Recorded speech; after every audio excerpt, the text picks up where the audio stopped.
Hello, thanks a lot for jumping in. Before I share my screen with you and kind of jump into our topic, I'll just introduce myself. My name's Nate Gildart. I'm coming at you actually at 1 in the morning from central Japan. Sorry about the darkness here. I've been relegated to the dark room. Um, Basically, I'm a middle years program individuals and societies teacher and a diploma program history teacher at an IB school, international school. 500 kids, about 50 different countries represented. You'll notice a lot of the references and examples I give are with social studies and history, but you can modify those to your own grade level and subject area. So it's more strategies that I really want to share with you. So without further ado, I'm going to open up the slides deck, but I'm not going to stick with it because this kind of presentation, it's a little bit tricky. So let me just actually, I haven't shared my screen with you. Okay. So I'll just point out that you can find me here at Nathan Gildart and learning light bulbs as well. This slides deck I'm going to fix up a little bit over the next week, and then you'll be able to look at it there. Not sure why that's not presenting. Hold on a sec, folks. I had a little bit of a problem there. Let me. Don't know what's going on.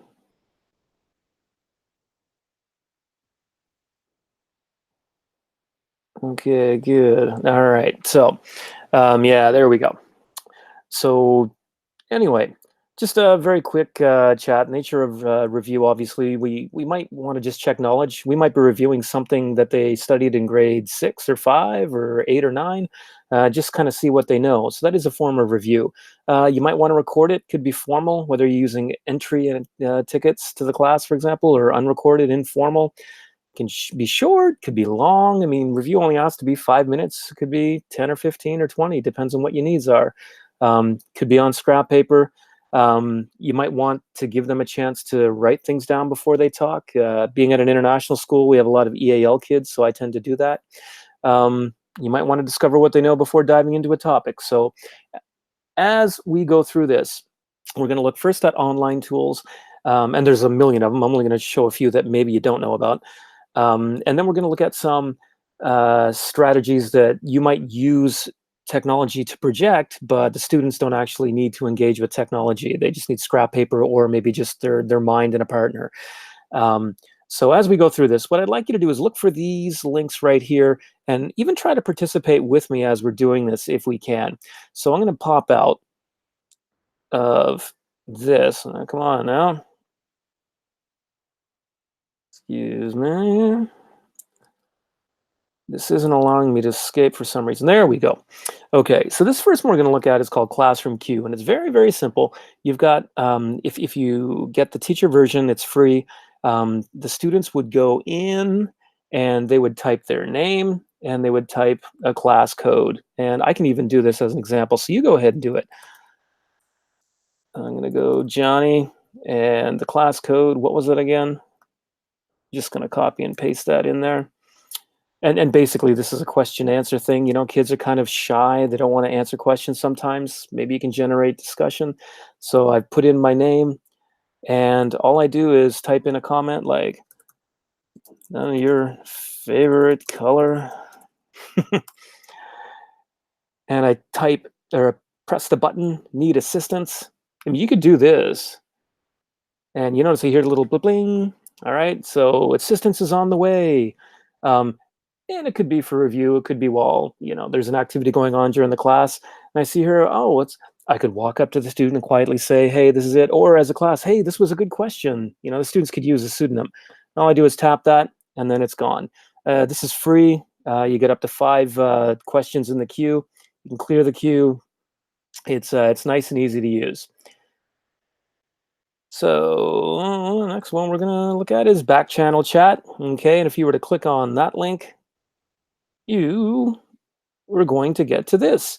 And then you would see at the bottom here, it's got to move my, you can see at the bottom here, there's a place for students to type. So you could say, I think that, and then they click send. And of course, they have their name there. If they use pseudonyms, some students, depending on the age, will get silly. Others may not. But anyway, it really is that simple, and it's free. Now you can pay $14 for a year and then get as many channels as you want. But you can just kind of erase the channel and go back from the start again as well. So that's called Backchannel Chat, and it's really cool to get like a lot of feedback from students, a lot of ideas. Well, what we studied yesterday, give them a few prompts and off they go. Another one that's quite cool is Answer Garden. Okay, and I'll give you a sample. I don't think we have a lot of people online right now, so we're not really going to get much. But for example, students go ahead and they type in, let's say, give a review strategy in 40 characters or less. Use images. So I type that, I submit, and use images is going to come up. And let's say we type use video. Submit or enter, and then we've got 2. But let's say another student says use images, and they submit it. You're going to notice images becomes a little bit bigger, right? You mouse over and you see what students have, what they've contributed. And then you can turn this into an image or a word wall or things like that, if you actually buy the version. So this is a really good brainstorming tool. It's great to have things that students have, just if you want them to be succinct and focused. So we're going to close that one up. That's called Answer Garden. Looks like we're about halfway through our time here, which is not so bad. Here's another one called Mentimeter. Now, this is a polling tool. And the cool thing about this is there are different ways that the outputs, well, the inputs are varied as well as the outputs, which is pretty cool. So here's an example of a scrolling list. There students, they write their ideas. So should Christopher Columbus be celebrated? And as you can see, students are giving their opinions. And this is anonymous, by the way, so it's safe. And you can see we've had 16 students contribute. And basically, it just kind of scrolls as it's projected on the screen. There's another Mentimeter view that we're going to show you. Here's a spider graph, which is kind of neat. And so you can see as students put in their views, I think for this one we got up to 8 people or something. The spider graph changes. Okay, so that was towards the end. But so as you can see, as it grows, as people put in their ideas, it changes a little bit. And then this leads to a good discussion. You don't even have to, point out the person because you don't know who it is. You can say, hey, why did this, why did a lot of people think this was a reason? Why did a lot of people think this was more important than this, for example? So that's called Mentimeter, and that's free as well. You may have heard of Padlet. Padlet's really cool. So if you, let me just close a few of these things here. So if you set up Padlet in certain ways, then what you could do is have students sharing and contributing their ideas as they review. This one was for teachers. I had a couple of people throw things in there. What do you do to build rapport with students? What do you do for effective assessment? How do you deliver your lessons? Well, you could do this with students as well. And, you just make it public, share the link with them, or privately share it with them. And then they share their ideas. And they can put in pictures, as you can see here. They can put in links. They can put in video as well. So this is another tool to kind of review what you've done before. So find a picture that relates to the theme or topic we studied yesterday. Here are a few other ones. Quizzes you've probably seen before. Works kind of like Kahoot. So I'll very quickly show you. Here's that leaderboard. Right, so you can see the leaderboard changes as things go. Okay, we'll close that up. And again, the topic that I had them review or compete against each other with was something that we did the day before. Here's Quizlet Live. Okay, so this is one feature of the many different things you can do with Quizlet. Is that down here? Folks. So they put their name in, and you only need, say, 5 questions in the quiz and get them working together. It'll take you about 10 minutes to put together and about 10 minutes to play. And so you do have a leaderboard, and basically what happens is the students are looking at, they work collaboratively at their different screens, and they have different possible responses, and together they have to decide what is the best one. And of course, there's a bit of um, competition with it, and then there's an end of game review, so you can get that clarification happening. So that's Quizlet Live. Now, this one here, you see a QR code here. Um, What's really cool about this one is on these corners, you've got A, B, C, and D. So each student would have just one of these. And it also has a number. And this is called plickers. So what happens is the students don't need a device. They just need one copy of a piece of paper with that. And then you've got the question on the board. And as you take your phone or your iPad and you scan across the room, students choose their answer, A, B, C, or D. And remember, like, multiple choice isn't the best, but it's also, if you have a well-crafted question, it can be pretty good, especially when you do it with an image. So you can see that these are the different cards people had, right? So the students know if they got their answer right or wrong, but I can't see that well, so I don't know if they're card number 15. You could assign them if you wanted. But so 3 students got this one right. So that was a challenging question. So that means, hey, I better explain this a little bit more, right? This one didn't really need to be explained so much more. A few students needed it, so a bit of a chat, right? So you see how it goes. And that is Plickers. You can scan the code with your phone or your iPad. It's a really neat one. My students like it. You've probably seen Kahoot. So I don't think I really need to go into Kahoot. We are getting down to time. One last thing I will point out is Google Forms, right? So Google Forms does have a special feature where you can force a specific answer, okay?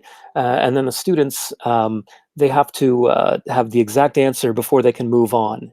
Just do 5, and then it's a nice review for 5 or 10 minutes, maybe something that they might need to research. So this organization aims to increase social and economic prosperity in their part of the world, began with the aim to rid the continent and the impact of colonization and apartheid. And if I'm right, I got it right. Yeah, it's correct. And then I had the image in there, and then they can go on to the next challenge because our topic was intergovernmental organizations and trade blocks. The question could actually be a picture with a question along with it. But you notice, if I don't get it right, whoopsies, and I've typed that in. So Google Forms does have a feature where you can do that. I'll probably create a tutorial and show people how to do that. Gonna leave that. Let's see. So now we're going to get into some other classroom approaches. So I'm going to go back to my presenting mode here. And these are just interesting ways I think that we can use, we can review in the class. So I'm going to go kind of quickly here because we're running out of time.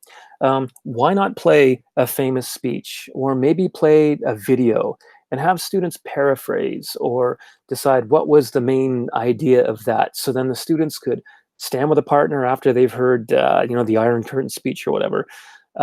Or they've looked at a short video that teaches you how to analyze an historical painting, and they talk with their partner, and then you can start asking questions throughout the group.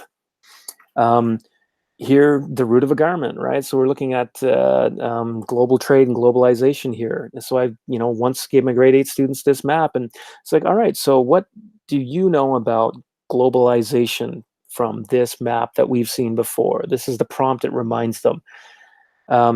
Here, we were looking at exploration, and to get away from the idea that exploration only happened, when the Europeans had the technology and they wanted to. Exploration's been going on for, millennia.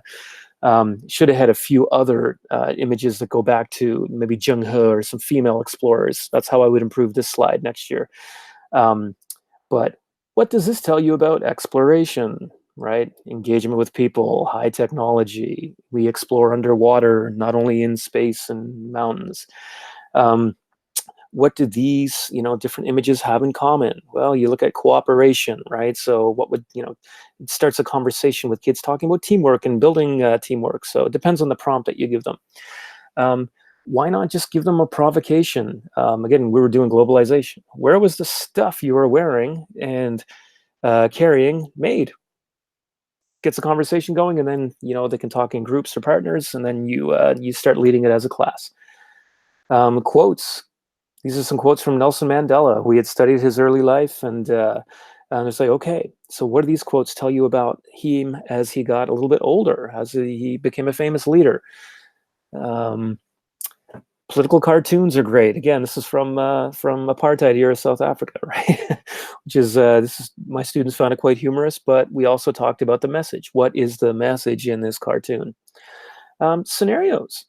Give What we did was say, okay, we talked about prejudice, discrimination, stereotyping, racism.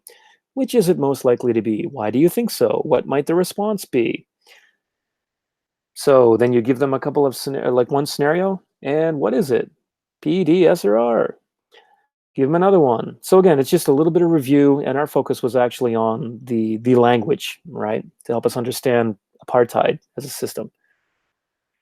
How about throwing out a few words, just like self-determination, free trade, League of Nations, and you've got Wilson right there.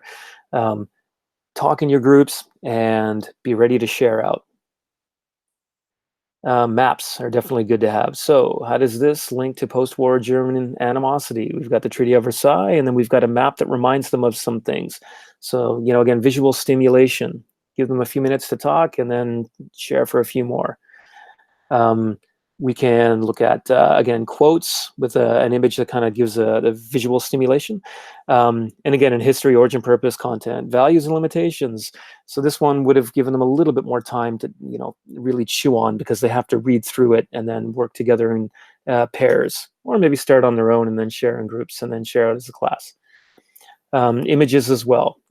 What do you learn here? Observational skills, of course, right? How does this relate to what we studied yesterday? And if it was review, I won't give them the same image. I'll give them a relative image, but something a little bit different. Charts and graphs, they're great too. So what trends do you see here? So you notice we're reviewing stuff, but we're also focusing on skills too.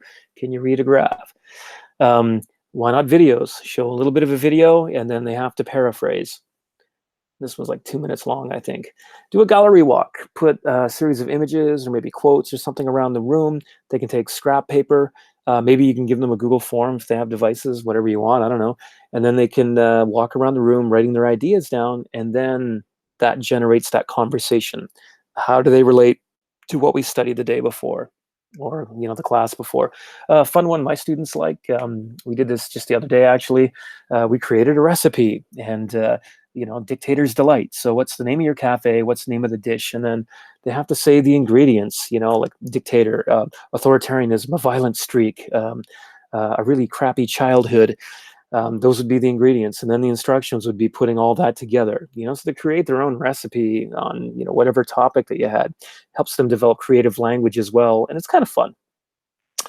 How about a prompt that they have no middle ground? It's strongly agree, disagree, or strongly disagree. And it could be a prompt based on something you were studying and you're reviewing, and you want to get that thinking going again. What I tend to do, I'll have students, when they go to a corner, there's a whiteboard, and as a group or the number of people there, they share their ideas together. And then they'll get their ideas before they share. And they can modify and walk across the floor if they want. Again, it could be tickets or scrap paper, or it could just be on the fly. Think for yourself. Speed dating. Again, I let students write their ideas down based on whatever we were talking about. I give them the prompt, and then we'll just spread out across the class, and they have 1 minute to share what they remember from what we did with the person across from them, and that person shares with them. They can modify, they can add to their notes, and then, like speed dating, after that 1 minute, 30 seconds of talking each, then they kind of move. Students love it. It's great. It makes the room really loud and noisy and energetic. Ordering and classifying. You can give students a set of headings, and then a whole pile of different qualities or characteristics, and they got to put them in whatever the heading it might be. Things like approaches to learning, like time, self-management, for example, or communication. This is really good for that kind of affective learning review. But of course, you can do that same thing with, for example, forms of government. I'm not going to click on that one because we're out of time here. Again, what kinds of questions can we ask? Factual ones, conceptual ones, debatable ones. Put that on the board, and then they work together. They've got their prompts here to help them out, and then then off they go. Again, images like different kinds of graphic organizers, reviewing branches of government. Well, I'm not giving them all the qualities and characteristics. They've got to, this is the prompt that makes them think about how are they all connected. they talk with partners, and then they get it together. Active listening and paraphrasing. Something I like to do is say, okay, write your ideas down.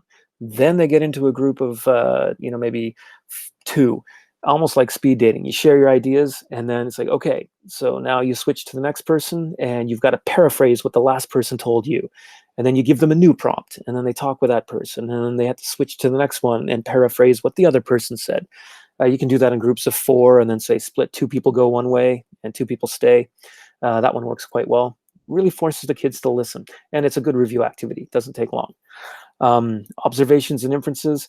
So we were doing the Black Death, and we had learned about some of the cures they tried, but I didn't tell them all. So we went through, and I showed them a series of images. What do you think this place is? How did it help cure them?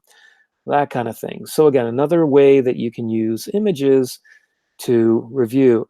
Yes, that's urine. And I'm going to get out now. And so we are way over time here. So if you stuck in, if you were even here in the beginning, great. But I'm going to stop sharing my screen. And thank you for either watching this or joining me. Go ahead and put some questions in the YouTube chat. In fact, I'm going to have a quick look right now just to see if there might be any questions. Yeah, thanks a lot, Jamie. Appreciate that. Pass them on. I'm going to update the slide deck that you've just seen, make it a little more succinct. It's been an idea I've been thinking about. Mad PD's giving me the opportunity to do this. So anyway, just going to say thank you to Jamie right there. And I'm going to say adios to everybody else. Please drop me a note at my blog, learninglightbulbs.com. I do think I have a review strategies post from last year somewhere. Or send me an email at nathangildart@gmail.com, or get me on YouTube, and we'll get a conversation going. Lots of stuff I'd like to share. Hope you really enjoy Mad PD today. I'm going to watch a little bit, but then I got to go to bed because it's almost 1:30 in the morning here in Japan, and I've got school tomorrow. Thank you.